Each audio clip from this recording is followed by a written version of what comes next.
Hi friend, welcome to PLC. BPSC TRE के exam में अगर बैठना चाहते हैं तो आपके पास स्टेट का डिग्री होना चाहिए। स्टेट 2024 का फॉर्म आप लोगों ने डाल दिया होगा। आई होप आप लोगों ने डाल दिया होगा स्टेट 2024 का फॉर्म और अब तैयारी में भी लग गए होंगे। बीपीएससी टीआरई जो 2024 में होने वाली है वो संभवतः अगस्त में ही होगी, क्योंकि बीपीएससी ने कैलेंडर जारी कर दिया है। और आपके पास स्टेट होना चाहिए उस समय तक। तो अभी वाला जो स्टेट है 2024, अगर ये आप पास कर जाते हैं तो आप बीपीएससी टीआरई के एग्जाम में बैठ सकते हैं आराम से। तो आपको पास करने के लिए सबसे पहले एक सिलेबस के अनुसार आपको तैयारी करना होगा। तो सिलेबस की जानकारी होनी चाहिए कि सिलेबस क्या है। मैं ये वीडियो बना रहा हूँ, ये केवल कंप्यूटर साइंस वालों के लिए बना रहा हूँ।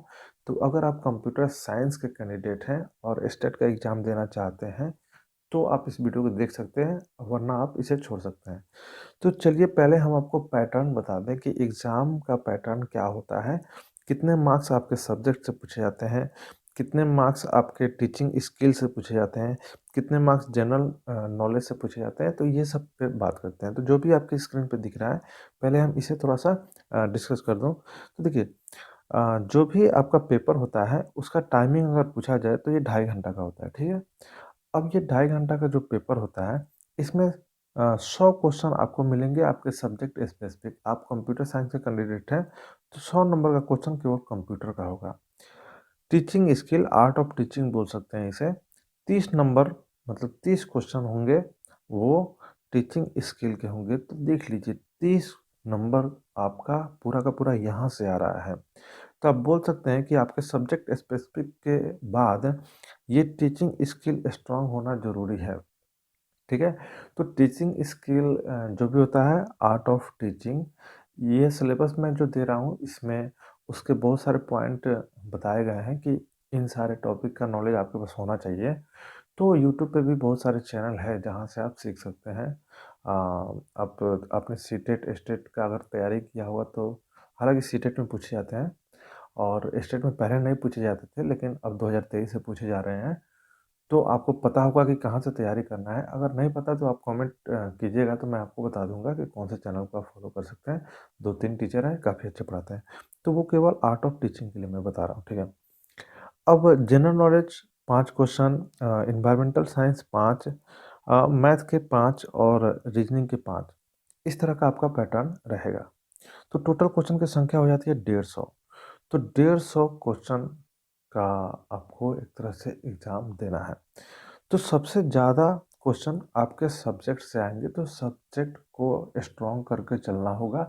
अगर आपका सब्जेक्ट स्ट्रॉन्ग है तो आप 100% पास कर जाइएगा, क्योंकि इसमें तो बस पास ही करना है ना। आप एक बार स्टेट पास कर गए तो ये जीवन भर इसकी मान्यता रहती है। आप जब चाहें आप टीआरई में बैठ सकते हैं, ठीक है? भले ही गवर्नमेंट बोलती जीवन भर इसकी मान्यता है, लेकिन टीआरई में 3 ही चांस देती है। अब पता ना गवर्नमेंट का क्या पॉलिसी है, वो तो वहीं जा रहे हैं, ठीक है? चलिए हम लोग आगे बढ़ते हैं। अब देखते हैं कंप्यूटर साइंस का सिलेबस। तो ये जो भी अभी स्क्रीन पे है, मैं इसे काट देता हूँ। चलिए, तो ये जो आपको दिख रहा है पीडीएफ, ये पीडीएफ मैं अपने टेलीग्राम चैनल पे डाल दूंगा, ठीक है?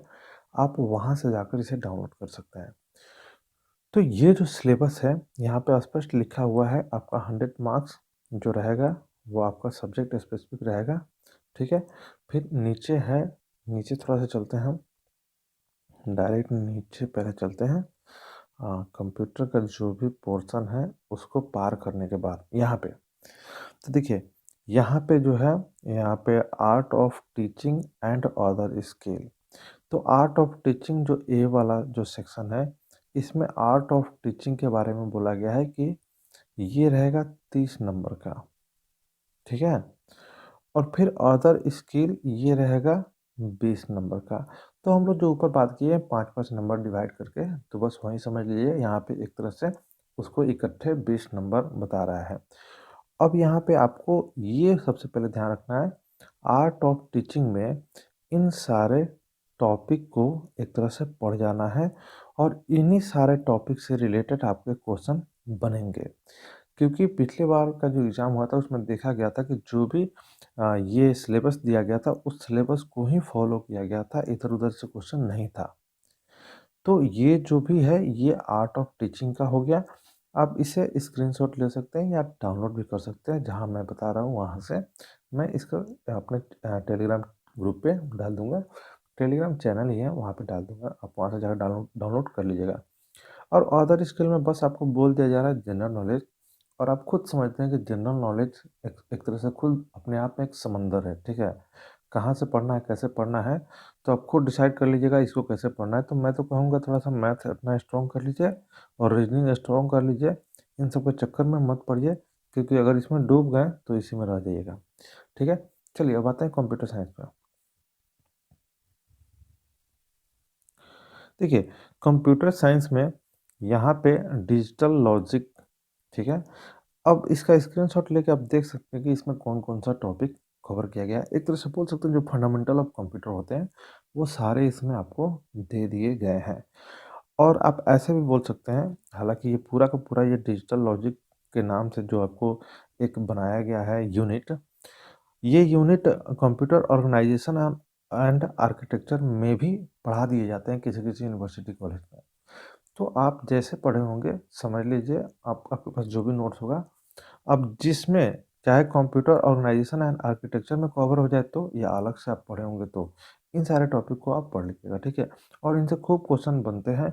और इस बार क्या देखा गया था, जो बीपीएससी टीआरई के एग्जाम में इससे खूब क्वेश्चन पूछा गया था। ये सेक्शन से तो खूब उठाया गया था। सी प्लस प्लस को इस बार दबा दिया गया था। सी प्लस प्लस से ज़्यादा क्वेश्चन नहीं थे, इन्हीं से ज़्यादा क्वेश्चन था। और कंप्यूटर ऑर्गेनाइजेशन एंड आर्किटेक्चर से भी ज़्यादा क्वेश्चन था। मैं बीपीएससी टीआरई की बात कर रहा हूँ अभी, ठीक है? लेकिन ये एक तरह से ये जो दोनों यूनिट है, इनसे क्वेश्चन आते हैं, भर-भर के क्वेश्चन आते हैं, स्टेट में भी आते हैं, ठीक है? तो इसको तो हर स्टूडेंट का ये स्ट्रॉन्ग रहता है, क्योंकि ये खूब बढ़िया से इसको पढ़े रहते हैं। और हो सकता है बचपन से भी थोड़ा बहुत पढ़े रहते हैं कहीं-कहीं, तो ये स्ट्रॉन्ग हो ही जाता है। अब आते हैं आगे, यहाँ पे प्रोग्रामिंग एंड डाटा स्ट्रक्चर। तो डीएस नाम से जो हम लोग जानते हैं, DS data structure and algorithm भी उसमें शामिल कर लीजिए, तो वो चीज़ आपका स्ट्रॉन्ग होना चाहिए, उससे भी क्वेश्चन बनते हैं।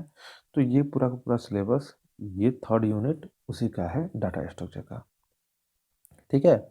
यहाँ पे सी चर्चा किया है, सी तो एक तरह से समझ लीजिए data structure through C language. क्योंकि डाटा स्ट्रक्चर अधिकतर यूनिवर्सिटी और कॉलेज में data structure through C language ही पढ़ाया जाता है। कहीं-कहीं सी प्लस प्लस और जावा के थ्रू भी पढ़ाया जाता है। तो डाटा स्ट्रक्चर का कांसेप्ट बस आपके पास होना चाहिए, कोई भी लैंग्वेज पे आप उसको इम्प्लीमेंट कर सकते हैं। तो डाटा स्ट्रक्चर का थोड़ा-सा काफ़ी लंबा इसका एक तरह से यूनिट है। हालाँकि जो भी टॉपिक है, कोशिश कीजिएगा सबको पढ़ जाने का, सब का सब इम्पोर्टेंट है, क्वेश्चन कहीं से भी बन सकता है। सिलेबस दे देना ही बहुत बड़ी बात है। इससे पहले जो 2019 में हुआ था एग्ज़ाम, उस समय मैं बैठा था स्टेट में, उस समय तो कोई सिलेबस नहीं था, बस बोल दिया गया था जाइए तैयारी कीजिए। अब कहीं से तैयारी कीजिए। और उस समय ये जो सिलेबस आपको दिख रहा है, लगभग इसी तरीके से तैयारी किया गया था। लेकिन पहला जो एग्ज़ाम हुआ था उसमें, वहाँ से उसमें तो केवल आपको एमएस ऑफिस पूछा गया था। अब दूसरा भी एग्ज़ाम हुआ था, उसमें भी लगभग एमएस ऑफिस ही था, लेकिन कुछ-कुछ ये सब भी डाल दिया गया था। अब छोड़िए, जो बीत गई बात वो बीत गई। आप लोगों को कैसे तैयारी करना है, बस इस पे ध्यान रखना है, ठीक है? अब एल्गोरिदम का यहाँ पे एक अलग से बना दिया है। बहुत सारे जगह हम लोग एक ही साथ पढ़ लेते हैं, डाटा स्ट्रक्चर एल्गोरिदम, ठीक है? तो ये एल्गोरिदम वाला जो सेक्शन है, इसे भी देख लीजिएगा। और ज़्यादा टेंशन नहीं लेना है। हो सकता है एल्गोरिदम का सेक्शन आपका एकदम कमज़ोर हो, एकदम छोड़ दीजिए इसे। जो सेक्शन आपका कमज़ोर है, उस पे रिसर्च करने का टाइम नहीं है, उसे छोड़ दीजिए। जो मज़बूत है उसे और मज़बूत कर लीजिए, वही आपका बेड़ा पार लगा देगा। ऑपरेटिंग सिस्टम, अधिकतर का ऑपरेटिंग सिस्टम अच्छा होता है, तो ऑपरेटिंग सिस्टम आप पढ़ लीजिएगा। आप देख सकते हैं इसको, आप थोड़ा-सा ये एक तरह से पॉज़ करके भी पढ़ सकते हैं कौन-कौन सा टॉपिक है। इस वीडियो में हर टॉपिक पे फोकस नहीं किया जा सकता है, बस जस्ट लाइक हम एक तरह से क्या कर रहे हैं, ओवरव्यू दे रहे हैं।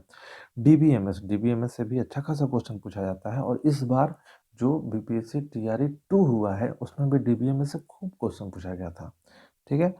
तो एक जगह पढ़िएगा, स्टेट के लिए पढ़िएगा, अगर स्टेट के लिए आप अच्छे से पढ़ गए तो आपका ये भी टीआरई भी निकल जाएगा, ठीक है।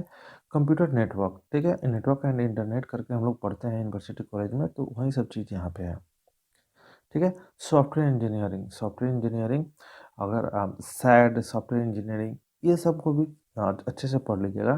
तो देखिए सॉफ्टवेयर इंजीनियरिंग दिया हुआ है, सॉफ्टवेयर इंजीनियरिंग का ये सारा टॉपिक है, इसको आपको कवर करना है।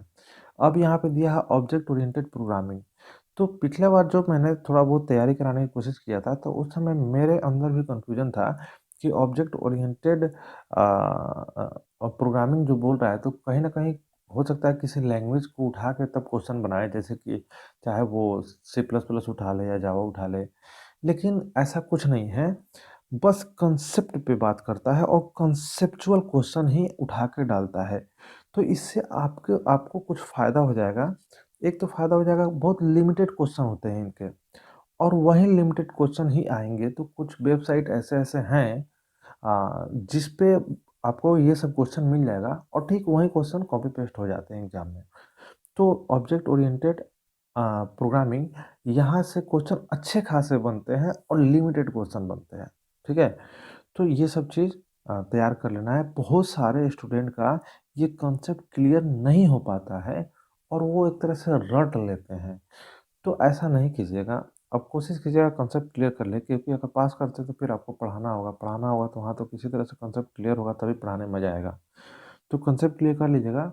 और हालाँकि मैं कोशिश करूँगा वीडियो लाऊँ, और ख़ासकर इसका इसका तो ज़रूर वीडियो लाऊँ ताकि आपको इन सब का कॉन्सेप्ट क्लियर हो जाए। मेरे चैनल पर सी प्लस प्लस का एक प्लेलिस्ट होगा, आप जाके सी प्लस प्लस को भी अगर देख लेते हैं अच्छे से, तो वो सारे टॉपिक, ये जितने भी यहाँ पे कॉन्सेप्ट दिए हैं, लगभग कॉन्सेप्ट आपका क्लियर हो जाएगा। वेब बेस्ड एप्लीकेशन डेवलपमेंट, यहाँ पे एप्लीकेशन डेवलपमेंट लेकिन वेब बेस्ड की बात हो रही है, ठीक है। तो एच टी एम एल देख रहे हैं, H T M L C S S, jQuery, node J S, आपको लग रहा होगा कि ये सारा का सारा इसमें डाल दिया है। अब क्या कीजिएगा, इन सबको इन डेप्थ तो नहीं, कम से कम ऊपर लेवल का आपको तो पढ़ना ही होगा थोड़ा बहुत। लेकिन एक तरह से आपको देखा जाए तो सारा का सारा एक्सएमएल भी इसमें चर्चा किया गया है, और पीएचपी, एसक्यूएल, माई एसक्यूएल ये तो आपको पढ़ लेना होता है, डीबीएमएस में ही साथ में ही पढ़ लेना होता है। पीएचपी तो वेब डेवलपमेंट जो लोग किए होंगे उनके लिए तो यहाँ पे कुछ नहीं है, लेकिन नहीं किए होंगे तो थोड़ा बहुत हर चीज़ को थोड़ा देख लीजिएगा। हाँ, यहाँ पे थ्योरी ऑफ कंप्यूटेशन है, यहाँ का एन कट गया है, ठीक है। तो ये पीडीएफ में इसी तरह से है। तो पहली बार तो लगा कि ये कौन सा टॉपिक उठाया, पता ही नहीं चला ये यूनिट कौन सा है, लेकिन ये कंप्यूटेशन ही है। हाँ, यहाँ से क्वेश्चन बन रहा है। ये हुआ क्या है कि एक तरह से देखा जाए तो बीपीएससी टीआरई का जो एग्ज़ाम होता है ना, वहाँ पे जो कंप्यूटर साइंस का जो सिलेबस है, हालांकि उन्होंने सिलेबस तो दिया नहीं है, लेकिन एक ही एग्ज़ाम से पता चल गया कि सिलेबस क्या है उनका। उनका सिलेबस बस वही है जो 12th में पढ़ाई होता है। जो 12th में पढ़ाई होता है, एससीईआरटी का जो सिलेबस है, उसी सिलेबस को ही पूछा जाता है वहाँ पे। तो हम बोल सकते हैं कि एस्टेट के सिलेबस से काफ़ी आसान सिलेबस है बीपीएससी टीआरई का, काफ़ी आसान सिलेबस है। एस्टेट का ही सिलेबस अभी वास्ट हो चुका है, एस्टेट का सिलेबस ही एक तरह से टफ हो चुका है। ये सारा कॉन्सेप्ट तो वहाँ दूर-दूर तक नहीं है। लेकिन आपको यहाँ पे पढ़ना होगा, तो देख लीजिए कौन-कौन सा टॉपिक कैसे कवर करना है, ये सारा चीज़ इसमें आप देख सकते हैं। इंटरनेट ऑफ थिंग्स, ये सब नया एक तरह से ये है, टेक्नोलॉजी है, और इन सब से भी क्वेश्चन स्टेट में अब आ रहा है, ठीक है। तो और आर्टिफिशियल इंटेलिजेंस, यहाँ से भी क्वेश्चन बनता है खूब। ये सब एआई, मतलब ये सब एक तरह से एमसीए लेवल का जो सिलेबस है ना, वो पूछा जाता है यहाँ पे।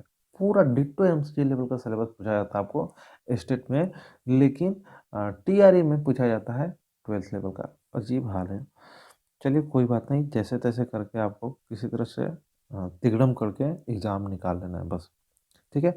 E commerce, fundamental of e commerce, एक तरह से जो भी इंटरनेट का कंसेप्ट है सब आपको यहाँ पे मिल जाएगा, ठीक है। मल्टीमीडिया, मल्टीमीडिया मीडिया के बिना तो अधूरा रह जाएगा ये। तो मल्टीमीडिया भी आपको यहाँ पे पढ़ना होगा। हालांकि मल्टीमीडिया एक तरह से 12th के भी सिलेबस में है। हमने सिलेबस पर एक स्पेशल वीडियो अपने चैनल पर डाला है, आप जाकर देख सकते हैं। एससीईआरटी सिलेबस करके, एनसीईआरटी सिलेबस करके, उन दोनों में कंपैरिजन करके एक वीडियो डाला है, तो वहाँ आप देख सकते हैं, लेकिन अभी नहीं देखिएगा, अभी देखना बेकार है। जब आप स्टेट पास कर जाइए तब देखिएगा। ठीक है? चलिए, तो ये रहा ओवरऑल सिलेबस पे डिस्कशन। मिलते हैं किसी नेक्स्ट वीडियो में कोई और टॉपिक लेकर। देखने के लिए धन्यवाद।